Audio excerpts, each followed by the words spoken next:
6 yildan beri IT bilan shug'ullanib kelaman. Shundan kelib chiqib, o'zim qilgan xatoliklar va muvaffaqiyatlarim bilan bo'lishmoqchiman. Birinchi xatolik sohadagi yo'nalishimni topish uchun ko'p vaqtim ketib qolgan. Sekin-sekin hamma yo'nalishda o'zim sinab ko'rdim va oxiri mana 1 yil bo'lyapti. O'zimga qiziqgan, o'zimga kerakli bo'lgan yo'nalish topganimga. Ikkinchi xatolik IT sohasiga kirganimdan keyin kechalari ko'p o'tirardim kompyuter oldida, qorong'ulikda. Buni natijasida sog'lig'imga ko'p zarar yetgan. Ko'zim nuri pasaygan. Maslahat bergan bo'lardim sizlarga. Ishlaringizni reja bilan qilganingiz o'ziga foyda, me'yorni unutmang. Uchinchi xatolik til o'rganishni sal kechroq boshlaganman. Sizlarga maslahat bergan bo'lardim. Xorijiy tillarni hozirdan o'rganishni boshlasangiz, kelajakda o'zlaringizga foyda bo'ladi. Ana endi yutuqlar haqida gaplashamiz.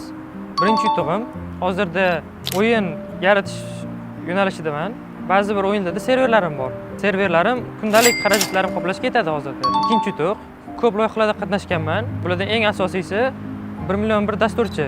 Undan sertifikatim bor. Ko'p loyihalarda qatnashish bu sizga ko'proq tajriba, ko'proq do'stlar va ko'proq g'oyalar beradi. Uchinchi yutug'im o'zimga bo'lgan ishonchim ortdi. Kelajakdagi rejalarimni tuzish boshladim va maktabni tamomlagach Germaniyada o'qimoqchiman. O'zim bilan bog'liq bo'lgan tajribalarni siz bilan bo'lishdim. O'ylaymanki, bu sizlarga foyda keltiradi. Kamchiliklar uchun uzr so'rayman.